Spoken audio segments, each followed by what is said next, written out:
Buenas tardes, jóvenes. Vamos a seguir viendo lo que son los sistemas trifásicos balanceados. En este caso, tenemos un sistema trifásico de 4 conductores con secuencia negativa CBA y una tensión entre líneas de 440 volts. Esta alimenta una carga trifásica con conexión en estrella y con las siguientes impedancias. La impedancia A es de 6,0 grados, la impedancia B es de 6,30 y la impedancia C es de 5,45. Hay que encontrar la corriente de línea y la corriente que circula por el neutro. La potencia utilizando el método de los wattmetros, el triángulo de potencias total, los capacitores necesarios a instalar para corregir el factor de potencia .97 atrasado y las corrientes de línea después de corregir el factor de potencia. Ok, entonces lo primero que nos dice este ejemplo es que tenemos una tensión entre líneas de 440 volts, que si hablamos de tensión entre líneas es de la línea A la línea B, hay 440 volts. Y vamos a sacar los voltajes correspondientes de cada una. Ok. Del voltaje de la línea A a la línea B tenemos que son 440 volts. Como es una secuencia negativa, CBA es 440 volts a 240 grados. Seguido de el voltaje de la fase B a la C, que es de 440 volts con 0 grados. Y el voltaje de la fase C a la fase A de 440 voltios con 120 grados. Si notamos aquí, cuando tenemos una secuencia CBA, únicamente lo que hacemos es que estos ángulos los cambiamos de posición. Normalmente el 120 lo tenemos en A hacia B y los 240 los tenemos de C a. Ok. Esto lo podemos notar en el ejemplo anterior. Aquí lo tenemos. Entonces, cuando tenemos una secuencia negativa CBA, únicamente cambiamos de posición estos dos valores, estos dos ángulos.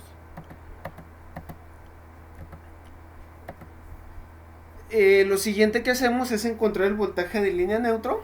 Para esto dividimos el voltaje de línea a línea, que son los 440, entre raíz de 3 y obtengo el voltaje de línea a neutro, es decir, de una línea de la fase A al neutro, de la fase B al neutro, de la fase C al neutro. Este pues es muy útil cuando tenemos un sistema en estrella. Cuando estamos trabajando en un sistema en delta, lo podemos calcular, podemos sacarlo, pero por lo general es lo más común en una conexión en delta. No vamos a tener conductor neutro. En una conexión en estrella, por lo general siempre contamos con el conductor de neutro, aunque hay casos en los que no contamos también con un conductor neutro en una conexión en estrella, que eso lo veremos más adelante. Entonces ya sabemos que el voltaje de una fase a un neutro es 253. ¿Qué pasa con los ángulos? Si nos vamos al ejemplo anterior, el primer ángulo lo tenemos de 90 grados, el segundo ángulo de menos 30 y el tercer ángulo de 210. ¿Qué pasa con los ángulos acá? Bueno, el primero lo vamos a tener de menos 90 grados, el segundo de 30 grados y el tercero de 150 grados. Este de 150 grados sería lo mismo que tenerlo de 210, pero negativo. Como no quiero trabajar con tantos ángulos negativos, yo le doy un giro de 180 grados, por lo que me queda de 150. Lo voy a trabajar como 150 positivo. Si se fijaban en el ejemplo anterior, lo teníamos como 90 menos 30 y 210. Aquí yo lo cambia, este es de menos 90 a 30 y aquí sería menos 210. Como dije, yo le doy 180 grados para trabajarlo como positivo. Okay, aquí directamente para sacar las corrientes de línea en una delta, primeramente lo que hacíamos era sacar las corrientes de línea a línea. Y posterior a ello lo que se hacía era sacar la corriente de línea. En este caso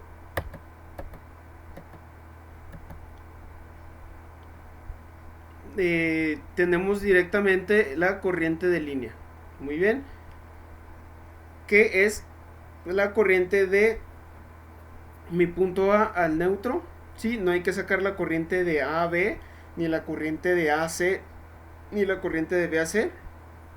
Para sacar la corriente de línea podemos sacar la corriente de A a mi punto neutro. Aquí lo tengo. Mi corriente A va a ser igual a mi voltaje de línea neutro entre mi impedancia A. Aquí la tengo. Sabemos que mi voltaje de línea neutro en la fase A es de 254.03 volts con menos 90. Y esto lo dividimos entre la impedancia A, que es de 6,0 grados. Esto me da una corriente de 42.3 amperes con un ángulo de menos 90. Hacemos lo mismo con la corriente en la fase B, que va a ser el voltaje de la fase B directamente, que es 254.03 con 30 grados, entre la impedancia de mi fase B, que es 6,30 grados. Esto me da una corriente de 42.33 amperes con 0 grados. Y por último, la corriente de la fase C, que es el voltaje de mi fase C al neutro, de este punto a este punto, que es 254.03 volts con un ángulo de 150 grados dividido entre la impedancia C, que es de 5,45 grados. Esto me da una corriente de 50.81 con un ángulo de 105 grados. Si notamos el ángulo, la corriente, perdón, la magnitud de la corriente de la fase A como la fase B es similar, debido a que la impedancia es parecida. La impedancia de las dos cargas es de 6 con 0 grados y 6,30. La magnitud, que es 6, es igual, pero la de la fase C, su magnitud cambia a 5,45 grados, por lo que me da una impedancia, digo, una corriente diferente a la de la fase B y la fase A. Ok, aquí para encontrar la corriente que se regresa por el neutro, que esa es la segunda parte del inciso A, hay que aplicar la ley de las corrientes de Kirchhoff, que esta me dice que la corriente A más la corriente B más la corriente C más la corriente en el neutro debe ser igual a 0. Por lo tanto, aquí despejo y me queda que la corriente en el neutro es igual a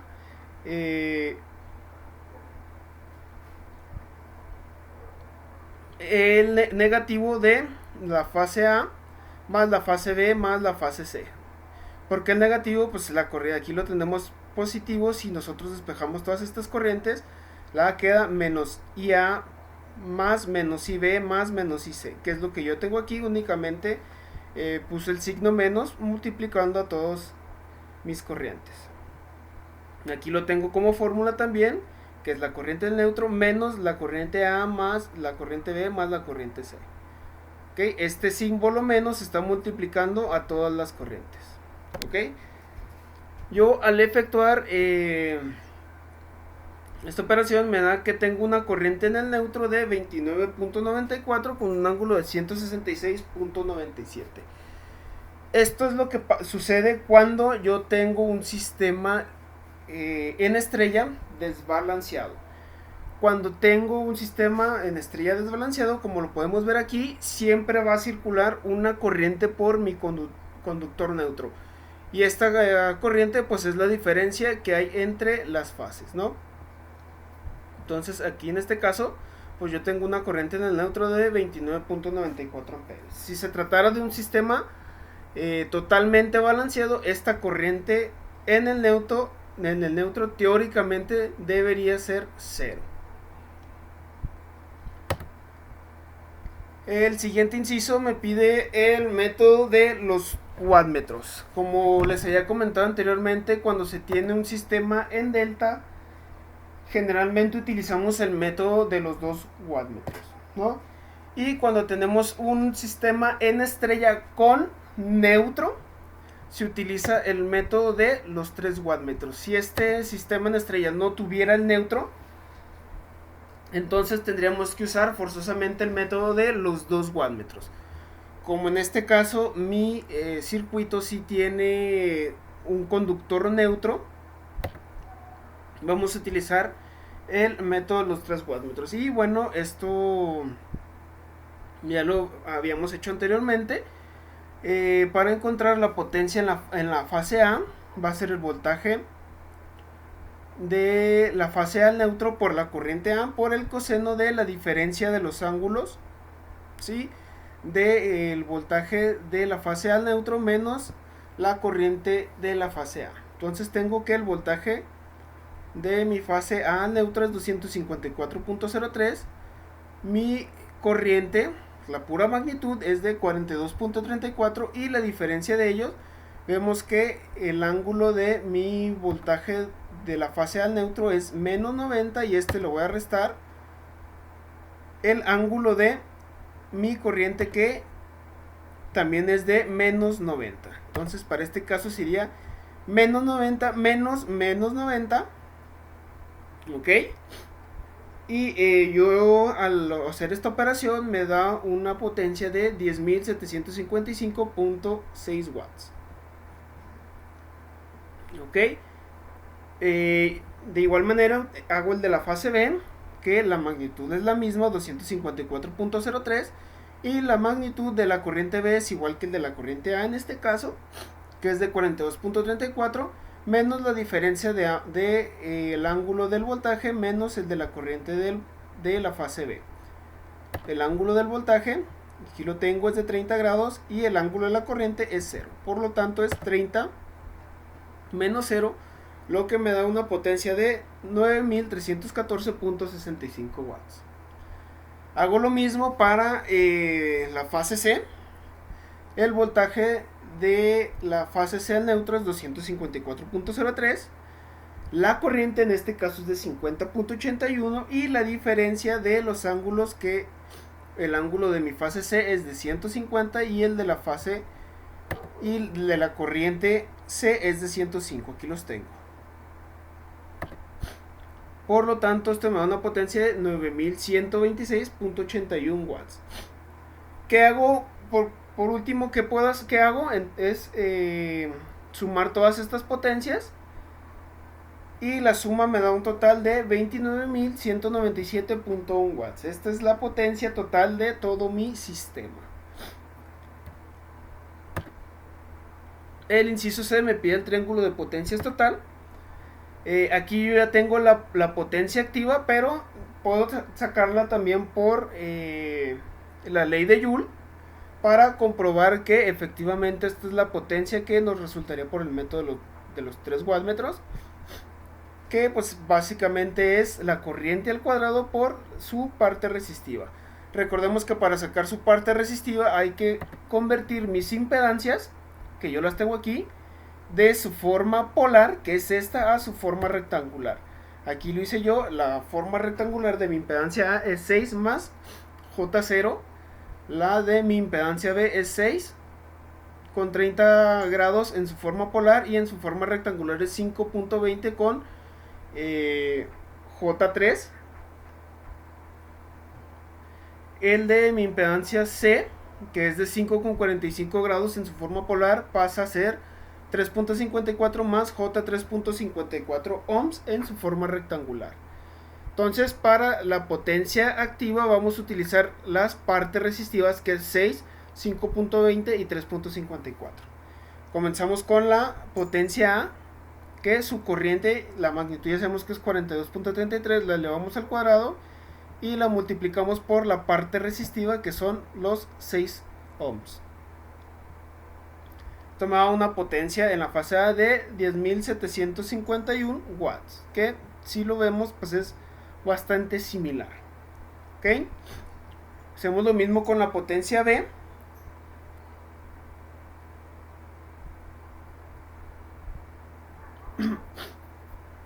Que son los 42.33 amperes al cuadrado por la parte resistiva, que son los 5.20, y me da un total de 9317.51, que pues, vemos nuevamente es bastante similar a la que obtuvimos por el método de los wattmetros. Hacemos lo mismo con la parte C, que es los 50.81 al cuadrado por los 3.54, que corresponde a la parte resistiva de mi impedancia C, y me da un total de 9139.06.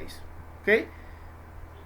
Por último efectuamos la suma de las tres potencias y me da un total de 29.207.6 watts, que es un valor muy similar al de ambas potencias.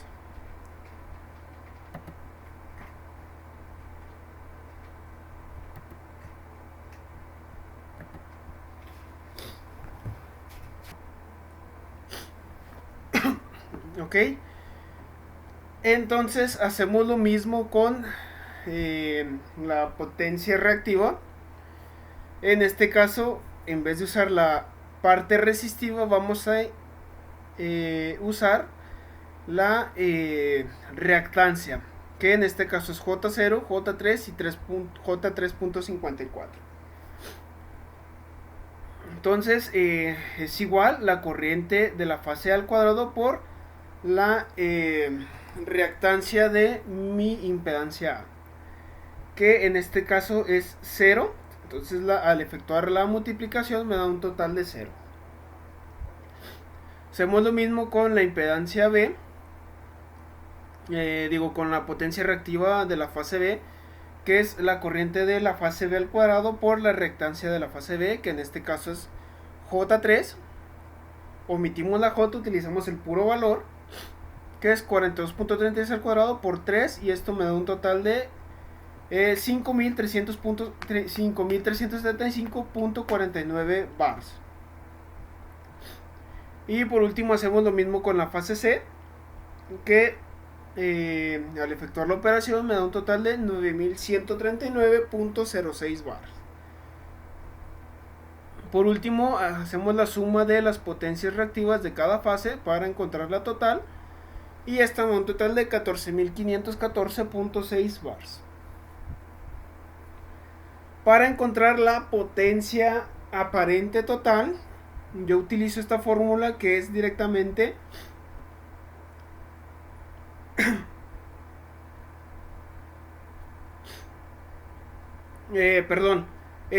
primero, antes de encontrar la potencia aparente, yo necesito encontrar el ángulo de mi triángulo.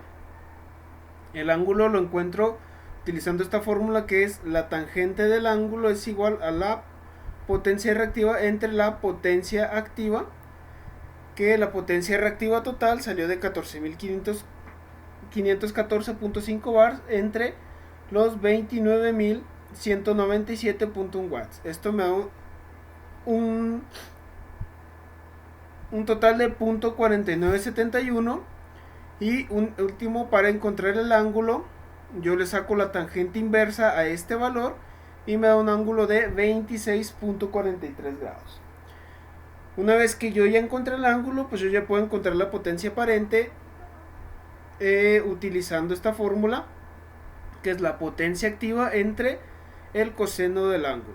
¿Cuál ángulo? Pues este que acabamos de obtener, por lo que la potencia activa es de 29.197.1, aquí lo tenemos, entre el coseno de mi ángulo, que es 26.43, que me da un total de 32.605 volt amperes. Y aquí yo ya tengo mi triángulo completo, ya tengo mi potencia activa, mi potencia reactiva, acá la tengo, que es esta de aquí, mi potencia aparente, mi ángulo y el factor de potencia, que en este caso vendría siendo .50 o .4971. El inciso C pues me pide la corrección de estos valores. Para corregirlo pues voy a encontrar el ángulo de mi nuevo triángulo. El problema me pide corregirlo a .97, entonces para encontrar el ángulo yo aplico el coseno inverso de .97, lo que me da un ángulo de 14.06 grados. Y con esto yo puedo encontrar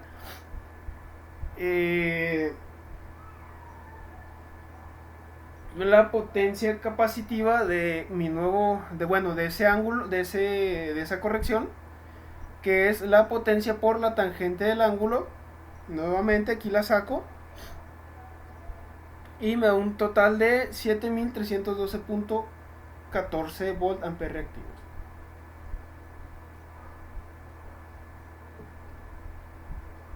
Como extra pues podemos encontrar la potencia aparente de ese nuevo triángulo aplicando la misma fórmula anterior, la potencia entre el coseno de mi nuevo ángulo, lo que me da un total de 30.100.1 volt ampere. Aquí me faltó ponerle que son volt amperes. Ok,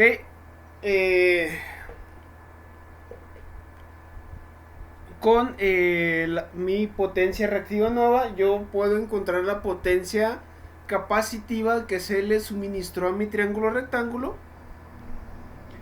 Esto lo encontramos restándole a la potencia reactiva original la potencia reactiva de mi nuevo triángulo, lo que me da una potencia capacitiva, una potencia en capacitores que se le añadió al triángulo para corregirlo a ese factor de potencia.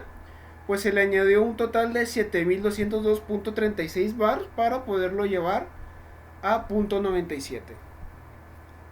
Ya sabemos cuánta potencia capacitiva se le añadió, pero yo necesito saber el valor de esos capacitores. Por lo tanto, yo saco la potencia capacitiva por fase, dividiendo la potencia capacitiva entre 3. Al efectuar esta operación me da un total de 2400.78 volt ampere por fase. Ok, para conocer la reactancia capacitiva, dividimos el voltaje de línea a línea al cuadrado, que son los 440 volts que nos da el problema al inicio, lo elevamos al cuadrado y lo dividimos entre la potencia capacitiva por fase, dándome un total de menos J80.64 ohms. Esta es la reactancia capacitiva de este capacitor. Muy bien.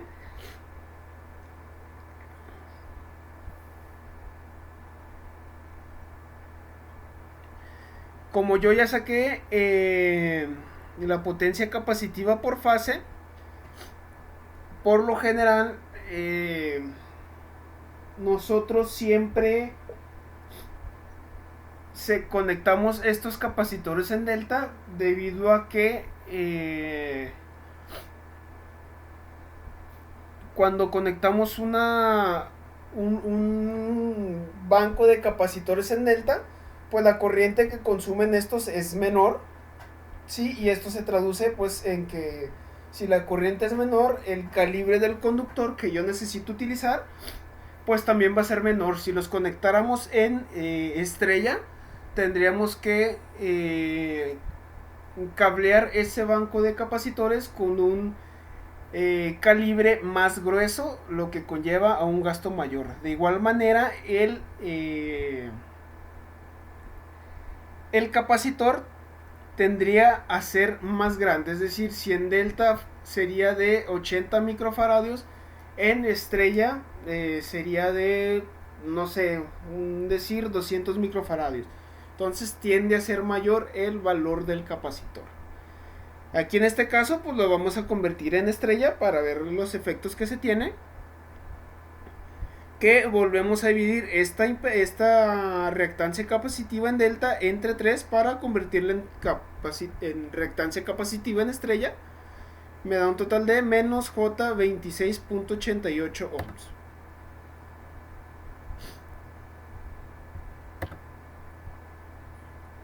Y pues bueno, sacamos el valor de los capacitores. Estos los vamos a sacar en delta para lo que les comento anteriormente. Por lo general siempre lo sacamos en delta para ahorrar gastos. El valor de este capacitor en delta es de 33 microfaradios, pues la fórmula ya la conocen. Aquí me salté este paso. Posteriormente, pues la reactancia capacitiva, como está en delta, aquí lo vemos, necesitamos convertirla en estrella.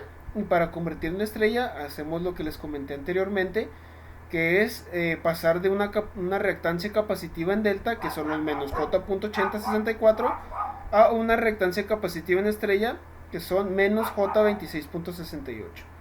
Esto pues también para hacerlo coincidir con el tipo de conexión que nosotros tenemos, ya que este es el valor de la reactancia capacitiva en delta. En delta tenemos menos J80.64, que son estos tres capacitores que yo señalo aquí. Y al pasarlos a estrella, que únicamente divide esto entre 3, me da un total de menos J26.88. Esto para que nos sea más fácil al momento de sacar la nueva impedancia equivalente. Entonces, para sacar la nueva impedancia equivalente es necesario hacer el paralelo de mi impedancia original, de mi circuito, que es esta que yo tengo aquí. Esta impedancia yo voy a hacer un paralelo con esta reactancia del capacitor. Igualmente de la fase B, yo lo veo aquí, es este de aquí con este de aquí. Y el de la fase C es esta impedancia de aquí con este capacitor de aquí. Y como vemos, pues están conectados en paralelo. Por lo tanto, aquí hago un paralelo de mi impedancia A con mi reactancia capacitiva en estrella, que es de 6,0 por menos J26.88 dividido entre 6,0 grados más menos J26.88, dándome una nueva impedancia de 5.85 con menos 12.58 grados. Hago lo propio con la impedancia B. Sí, hago un paralelo con la impedancia capacitiva en estrella de la fase B, dándome una nueva impedancia paralela de 6.59 con 17.72 grados. Y por último saco la impedancia paralela de la fase C, que es la impedancia de la fase C que teníamos originalmente en paralelo con la reactancia capacitiva en estrella de mi fase C, que como les comenté anteriormente, pues es esto que yo veo aquí, que estoy señalando, y ambos unidos por el neutro, ¿no? Entonces efectúo la operación correspondiente y me da una nueva impedancia de 5.69 con 36.88 grados.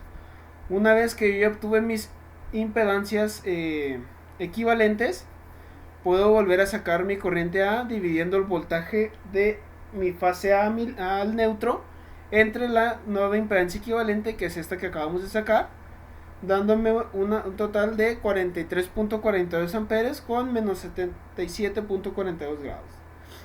En la fase B efectúo lo mismo y me da una corriente de 38.55 amperes con un ángulo de 12.28 grados. Hago lo correspondiente en la fase C, dándome un total de 44.65 amperes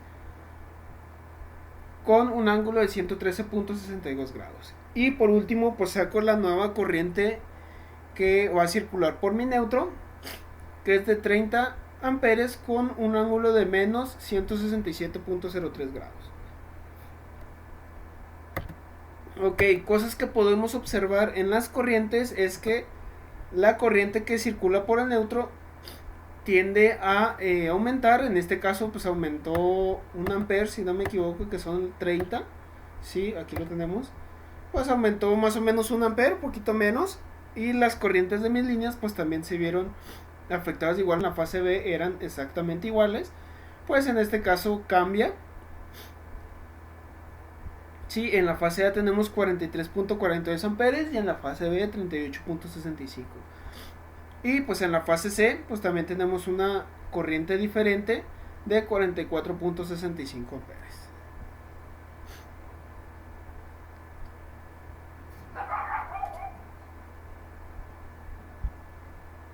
Y bueno, ese sería todo el problema de hoy. En la siguiente clase vamos a analizar nuevamente este circuito, pero viendo qué pasa si no tenemos un neutro en él. Este es exactamente el circuito anterior, esta estrella. Es el mismo problema, las mismas impedancias, los mismos incisos, pero quitando el neutro que yo tengo en el circuito.